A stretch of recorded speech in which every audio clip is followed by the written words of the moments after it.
الحمد لله الذي شرفنا بخاتم النبيين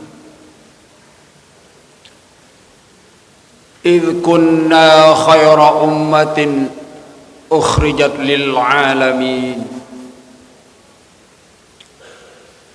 أشهد أن لا إله إلا الله وحده لا شريك له الملك الحق المبين وأشهد أن سيدنا محمدا عبده ورسوله المبعوث رحمة للعالمين اللهم صل وسلم وبارك على سيدنا محمد وعلى آله وأصحابه أجمعين أما بعد فيا عباد الله أوصيكم ونفسي بتقوى الله فقد فاز المتقون قال الله سبحانه وتعالى في القرآن الكريم أعوذ بالله من الشيطان الرجيم يا أيها الذين آمنوا اتقوا الله ولتنظر نفس ما قدمت لغد واتقوا الله إن الله خبير بما تعملون الآية صدق الله العظيم. Ma'asyiral muslimin, jamaah salat Jumat rahimakumullah. Hari ini merupakan Jumat yang pertama di tahun baru, di tahun 2024 Masehi, yang sekaligus mengingatkan kepada kita sekalian bahwa umur kita semakin bertambah sekaligus juga semakin berkurang. Secara lahiriah kelihatannya umur kita semakin bertambah, tapi secara hakiki itu adalah semakin berkurang. Ibarat orang menempuh suatu perjalanan, tempat start kita, tempat berangkat kita semakin jauh kita tinggalkan, sementara negeri yang akan kita tuju semakin dekat. Artinya kehidupan di dunia ini semakin jauh kita tinggalkan, dan sebentar lagi insya Allah kita akan berpindah ke terminal yang lain, yaitu terminal yang disebut dengan alam barzah atau alam kubur. Maka dalam pergantian tahun baru tahun 2024 Hijriah, layak kita perhatikan sebuah firman Allah yang bisa kita jadikan panduan di dalam mengarungi hidup yang sangat singkat ini, yakni firman Allah yang terdapat di dalam Al-Quran surat ke-59, surat Al-Hasyr ayat yang ke-18. Yang selengkapnya Allah Subhanahu wa taala berfirman, a'udzubillahi minasyaitonir rajim.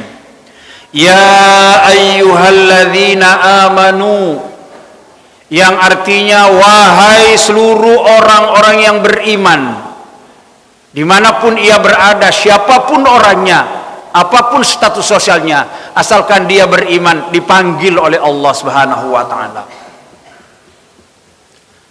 Apa isi panggilan Allah dalam ayat ini? Ittaqullah, bertakwalah kalian kepada Allah. Atau dalam bahasa lain, senantiasa tingkatkanlah kualitas takwamu kepada Allah Subhanahu wa taala. Panggilan berikutnya, wal tanzur nafsum ma qaddamat lighad. Hendaklah masing-masing orang beriman di antara kita ini mau memperhatikan dengan seksama tentang kepentingan hidupnya di masa yang akan datang. Yang dimaksud kehidupan di masa akan datang itu kehidupan alam kubur dan alam akhirat. Wattaqullah, diulang dalam ayat yang satu, diulang kalimat takwa 2 kali. Wattaqullah, sekali lagi bertakwalah kalian kepada Allah. Innallaha khabirum bima ta'malun. Sesungguhnya Allah sangat mengetahui dengan teliti terhadap semua perbuatan dan perkataan yang engkau lakukan selama hidup di dunia ini. Quran surat ke-59 ayat 18. Ma'asyiral muslimin, jamaah salat Jumat rahimakumullah.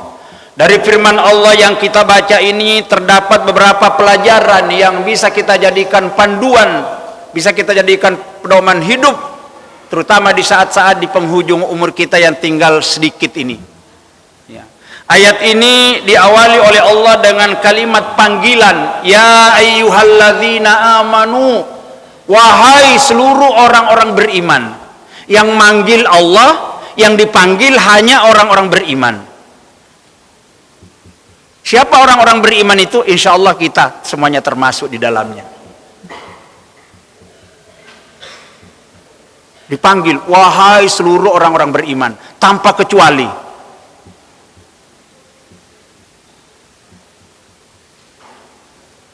Dan kalau ayat seperti ini, kalau kita cermati di dalam seluruh kitab suci Al-Quran, isinya itu diulang oleh Allah sebanyak 89 kali. Silakan Bapak dicermati Al-Quran mulai dari surat Al-Fatihah sampai surat An-Nas. Ayat yang berbunyi ya ayyuhalladzina amanu, yang artinya wahai seluruh orang-orang beriman, diulang oleh Allah sampai 89 kali, yang berterbaran di berbagai macam surat yang kita jumpai dalam Al-Quran. Sementara ayat yang sebaliknya cuma satu kali, kul ya ayyuhal kafirun, wahai seluruh orang-orang kafir, la a'budu ma ta'budun, aku tidak bakal menyembah Tuhan yang kamu sembah, wala antum abiduna ma, engkau pun orang-orang kafir tidak boleh menyembah Tuhan yang aku sembah. Orang-orang beriman dipanggil sampai 89 kali, sementara orang-orang kafir cuma satu kali. Tentu timbul pertanyaan, ono apa? Kenapa hamba-hamba Allah yang beriman, kita ini berulang-ulang dipanggil, sementara hamba Allah yang orang kafir cuma satu kali tok dipanggil? Apa rahasia atau apa sebabnya? Jamaah yang dirahmati Allah, ada 3 alasan kenapa orang-orang beriman, kenapa kita ini kok dipanggil berulang-ulang oleh Allah Subhanahu wa taala. Ada 3 alasannya. Alasan yang pertama, orang-orang beriman itu kadang-kadang lupa, kadang-kadang keliru. Kita ini Pak, kita ini orang beriman ini kadang-kadang lupa, kadang-kadang keliru.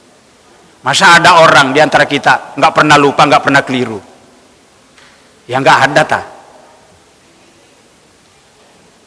Lalu apa bedanya dengan orang kafir? Kalau orang-orang beriman itu kadang-kadang lupa, kadang-kadang keliru, sementara orang kafir itu lupa dan kelirunya terus menerus selama hidupnya. Maka kalau dipanggil berulang-ulang nggak ada gunanya, nggak digubris, nggak diindahkan, nggak diperhatikan. Orang-orang beriman yang sifatnya kadang-kadang lupa, kadang-kadang keliru, dipanggil oleh Allah berulang-ulang dalam beberapa ayat yang kita jumpai di dalam Al-Quran, itu karena orang-orang beriman itu saking disayangnya oleh Allah tuh jangan sampai sering lupa, sering keliru. Sifat manusia pada umumnya termasuk orang yang kadang-kadang lupa, kadang-kadang keliru. Tapi ya kalau bisa orang-orang beriman ini jangan sampai kelirunya, jangan sampai lupanya seperti orang kafir terus menerus. Maka ini alasan pertama, dipanggil supaya jangan terus menerus berbuat salah dan keliru. Alasan yang kedua, orang-orang beriman berulang-ulang dipanggil oleh Allah, yang merupakan sekaligus peringatan, karena orang-orang beriman itu jamaah sekalian mudah diatur. Orang beriman itu Pak gampang diatur. Contohnya ini siang ini jam 12 siang ini mestinya kita ini waktu istirahat tidur di rumah ini mestinya paling enak. Tapi ada panggilan Allah yang berbunyi, ya ayyuhalladzina amanu idza nudiya lis-sholati min yaumil jum'ati fas'au ila dzikrillah wa dzarul bai' dzalikum khairul lakum in kuntum ta'lamun. Wahai seluruh orang-orang beriman dimanapun dia berada, apabila hari Jumat suara azan telah berkumandang di masjid, merupakan pertanda panggilan Allah untuk menunaikan sholat Jumat. Fas'au ila dzikrillah, penuhilah panggilan Allah. Maka orang beriman itu nggak ada kalau mendengarkan azan hari Jumat itu, apapun pekerjaannya, sedang berdagang, laris dagang, ditinggal, ngantuk, bangun dia ya. Kenapa? Orang beriman gampang diatur jamaah sekalian. Gampang diatur. Maka nggak ada tandingannya orang beriman, gampang diatur. Mudah nunutnya. Beda kalau orang tidak beriman itu susahnya setengah mati. Banyak alasan. Kalau disuruh taat kepada Allah, orang beriman itu banyak alasan. Ya. Tuturi handayani, nek dituturi malah balik ngandani. Itu orang-orang tidak beriman. Tapi kalau orang beriman, monggo Bapak, ini hari Jumat, saatnya kita membawa impak untuk masukkan ke masjid. Gampang. Ya. Apa jawabannya orang-orang beriman kalau diajak untuk taat kepada Allah? Ucapannya sami'na wa ata'na. Kami telah mendengarkan, siap untuk taat. Itu orang-orang beriman. Gampang diatur. Kadang-kadang duitnya sedikit di saku. Utang pun belum lunas. Melihat kotak impak dijalankan gini, langsung diambil. Tanpa melihat saku, langsung cemplungkan. Inilah harta saya yang sebenarnya, yang sudah menunggu nanti. Nggak mikir. Coba kalau tidak beriman, gampang berubah. Tadi berangkat ke masjid, minta duit kepada istri, mau dimasukkan kotak impak, di tengah masjid berubah. Karena HP-nya, pulsanya habis. Paketannya. Wah, ini nek saya masukkan kotak impak ke masjid 50.000 ini, kalau saya belikan paket bisa dipakai nelpon 1 minggu. Nggak jadi. Ya. Orang-orang yang tidak beriman seperti itu. Tapi orang-orang beriman, Masya Allah. Uangnya seberapa pasar bahkan kurang. Begitu ada kesempatan untuk bersedekah, berimpak, diambil. Merem dia ngambilnya, nggak dilihat. Karena kalau dilihat nanti takut ngambil uang yang kecil. Merem. Bismillahirrahmanirrahim. Langsung kena yang merah. Wes gak ngurus. Itu harta saya yang sebenarnya yang kita impakkan di hadapan Allah Subhanahu wa taala. Orang beriman seperti itu Bapak sekalian. Coba nggak beriman, angel tuturannya. Alasan yang ketiga, orang-orang beriman berulang-ulang dipanggil oleh Allah Subhanahu wa taala karena orang-orang beriman itu merupakan kekasih Allah. Orang-orang beriman itu adalah profil manusia yang paling disayang oleh Allah. Orang-orang beriman itu manusia-manusia yang paling dicintai oleh Allah. Manusia-manusia yang beriman itu adalah orang-orang yang paling diridhoi oleh Allah di dunia sampai di akhirat. Insya Allah jamaah sekalian, mudah-mudahan termasuk di dalamnya. Amin. Ini pelajaran yang pertama. Pelajaran yang kedua, setelah orang-orang beriman dipanggil, disuruh bertakwa. Berarti iman dengan takwa itu lebih tinggi derajatnya takwa. Karena wahai orang-orang beriman, setelah dipanggil ada kalimat ittaqullah. Tingkatkan takwamu kepada Allah. Sebab memang takwa itu Pak berubah-ubah. Iman dan takwa itu kita berubah-ubah. Kadang-kadang kalau di masjid mendengarkan khutbah manggu-manggu, benar itu. Di masjid. Kadang-kadang keluar dari masjid itu gampang sekali iman dan takwa berubah. Contoh, tadinya waktu ke masjid bawa sandal jelek, pulang ngambil yang baik, sengaja. Ini berarti tujuannya ke masjid ngincer sandal yang baik ini. Ada orang-orang seperti ini. Itu berarti imannya berubah, gampang berubah. Maka orang-orang beriman itu yang kultivasi takwa imannya itu selalu berubah, maka diperintah oleh Allah untuk takwa. Takwa itu artinya waspada, hati-hati, waspada, hati-hati. Berbicara, berpikir, bertindak, berbuat, hati-hati, waspada. Karena orang-orang yang beriman itu yakin bahwa Allah senantiasa mengawasi dirinya. Di sebelah kanan kirinya ada malaikat yang selalu menyertai. Maka dia selalu hati-hati dan waspada. Orang-orang beriman seperti itu. Kalau lawannya, orang kalau tidak takwa itu namanya orang yang sembrono. Sembrono ya. Kalau orang tidak takwa itu berarti sembrono, sembarangan.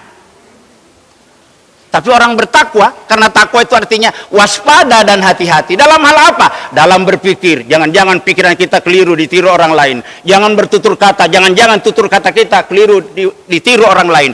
Dalam berbuat dan bertindak. Jangan-jangan perbuatan tindakan kita keliru. Hati-hati, waspada. Digambarkan oleh Allah, perumpamaan orang bertakwa itu seperti merasa di bawah sebuah gunung yang tinggi di mana ada batu besar akan menggulung, akan jatuh ke bawahnya. Saking hati-hatinya seperti itu. Atau ibarat meniti sebuah jembatan yang tinggi yang di bawahnya bara api yang menyala-nyala. Saking hati-hatinya terus hati-hati, takut terjatuh ke dalam api yang menyala-nyala. Orang bertakwa seperti itu, waspada, hati-hati. Jadi kalau sudah tahu dilarang oleh Allah, nggak mau dekat-dekat. Kalau sudah diperintahkan, dikerjakan. Selanjutnya, pelajaran yang ketiga yang bisa kita ambil dari ayat ini, wal tanzur nafsum ma qaddamat lighad. Allah memerintahkan kepada hamba-hambanya yang beriman, kita semua ini agar mulai sekarang ini hendaklah kita waspada, hati-hati, memperhatikan tentang kehidupan yang akan datang. Kehidupan yang akan datang dimaksud di sini, yakni setelah habis jatah hidup kita di dunia, kita akan pindah ke terminal, pindah alam yang namanya alam barzah, alam kubur. Di sana kita nggak ngerti berapa ribu, berapa juta tahun kita akan tinggal di sana, menunggu sampai datangnya hari kiamat di alam kubur. Akan merana, akan bahagia, akan sengsara ke dalam kubur, tergantung bagaimana kehidupan kita di dunia ini, tergantung persiapannya. Karena di alam kubur itu ada kebahagiaan, ada juga sengsara. Tergantung bagaimana perbuatan kita hidup di dunia ini. Maka orang beriman diperintahkan untuk antipasi. Bagaimana andaikan besok pagi kita dipanggil oleh Allah? Bagaimana andaikan minggu ini kita dimatikan oleh Allah? Bagaimana andaikan bulan ini habis jatah hidup kita? Kira-kira sangunya sudah mumpuni enggak? Selamat gak dengan bekal sangu yang kita persiapkan untuk menuju alam kubur, alam barzah? Jangan-jangan sangunya kurang, kok berani mati? Jangan-jangan dosanya masih banyak, belum terampuni, kok berani mati? Jangan-jangan utangnya masih banyak, belum terlunasi, berani mati? Jangan-jangan punya masalah dengan orang lain, belum baian, belum tersambung silaturahmi, kok berani mati? Ini jadi masalah di alam akhirat nanti. Gak bisa masuk surga jamaah sekalian. Maka diperintahkan oleh Allah, wal tanzur nafsum ma qaddamat. Hendaklah orang-orang beriman ini selalu antisipasi, selalu mempersiapkan diri apa yang sudah dipersiapkan tentang untuk menghadapi hari esok, masa depannya, yakni alam kubur dan alam akhirat nanti. Maka dengan umur yang ada, mari kita hitung-hitung jamaah sekalian, kira-kira umur kita ini banyak yang sudah habis, apa banyak yang tersisa. Memang umur nggak ada yang tahu kapan kita matinya, tetapi ada patokannya jamaah sekalian. Rata-rata umur usia umat Nabi kita ini antara 50, 60, 70. Kalau sudah lebih 63 tahun itu namanya bonus, bersyukur kepada Allah. Tapi belum tentu orang-orang yang umurnya sampai di sana mati di dalam perjalanan. Karena penyebab kematian itu terlalu banyak jamaah sekalian. Kadang-kadang tidak sakit, ada orang yang sedang sujud sholat mati. Andaikan kita dipanggil oleh Allah bulan ini, tahun ini, kira-kira sudah siap gak bekalnya, sangunya? Ini harus kita antisipasi. Diantisipasi.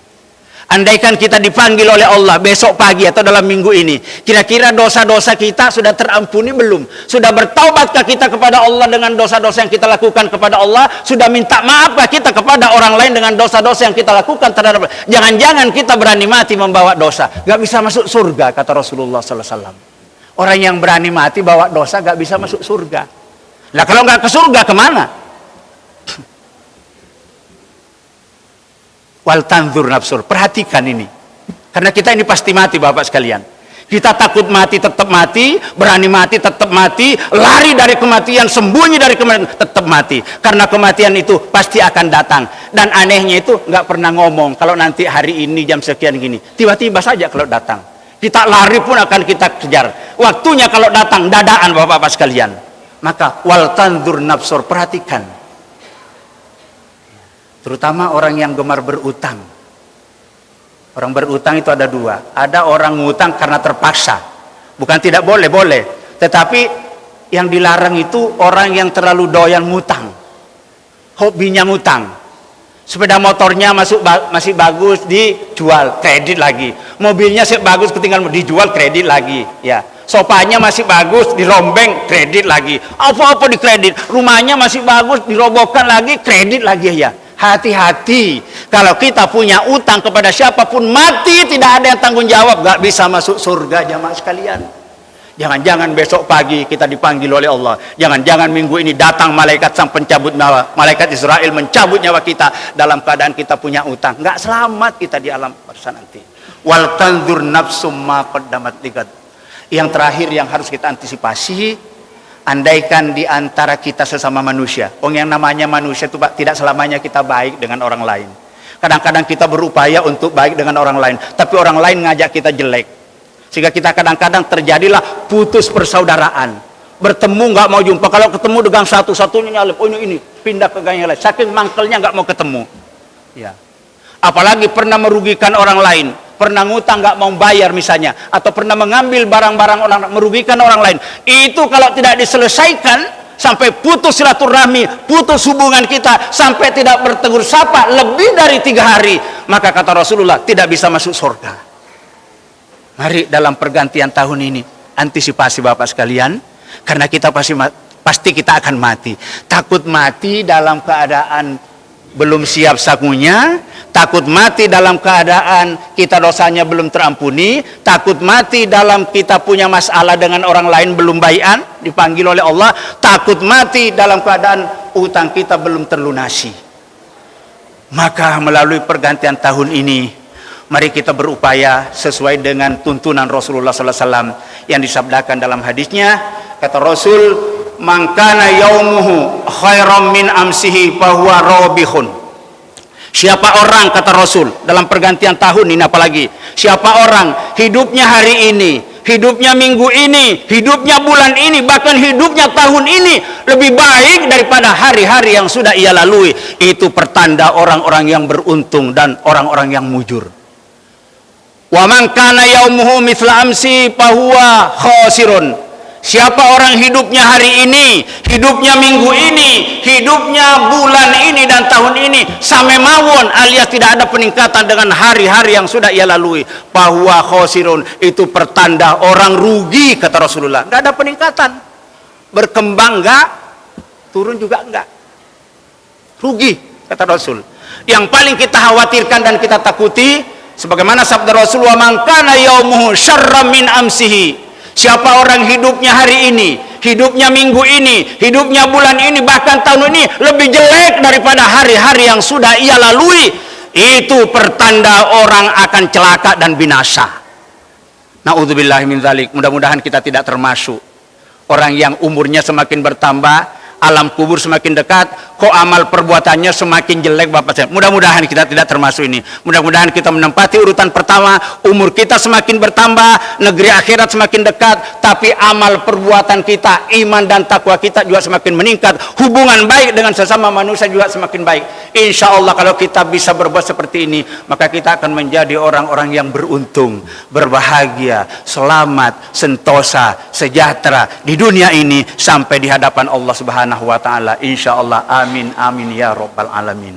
Demikian khutbah Jumat yang bisa kami sampaikan melalui mimbar Jumat siang hari ini.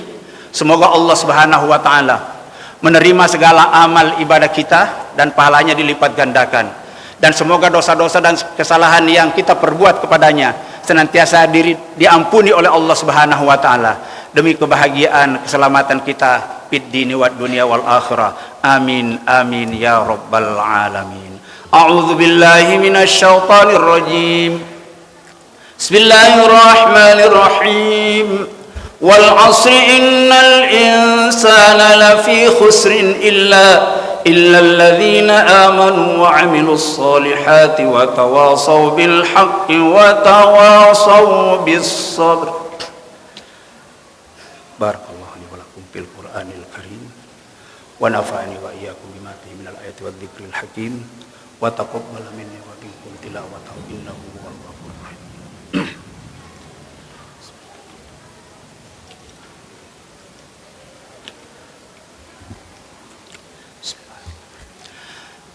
Innal hamdalillah nahmaduhu wa nasta'inuhu wa nastaghfiruh wa na'udzu billahi min shururi anfusina wa min sayyiati a'malina may yahdihillahu fala mudilla lahu wa may yudlilhu fala hadiyalah.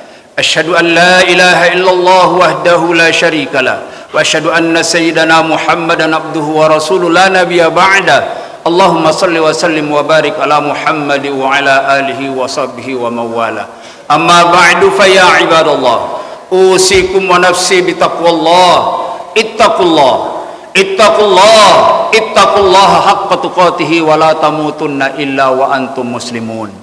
Ma'asyiral muslimin, jamaah salat Jumat rahimakumullah.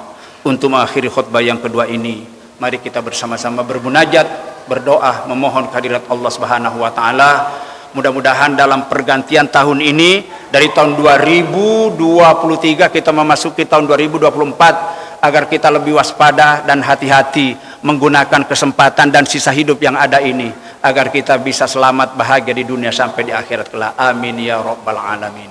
Allahumma salli wa sallim wa barik ala sayyidina Muhammadin wa ala ali sayyidina Muhammad kama shallaita ala sayyidina Ibrahim wa ala sayyidina Ibrahim fil alamin innaka Hamidum Majid. Allahumma ghfir lil muslimin wal muslimat wal mu'minin wal mu'minat al ahya'i minhum wal amwat innaka sami'un qarib. Allahumma arinal haqqa haqqan warzuqna ittiba'ah wa arinal batila batila warzuqna ijtinabah. Rabbana atina fid dunya hasanah fil akhirati hasanah wa qina adzabannar. Walhamdulillahi rabbil alamin. Ibadallah, innallaha ya'muru bil adli wal ihsan wa ita'i dzil qurba wal fahsya'i wal munkar wal bagyi ya'idukum la'allakum tadhakkarun. Wa la dzikrullahi 'azza wa jalla akbar. Wallahu ya'lamu ma tasna'un. Aqimis shalah.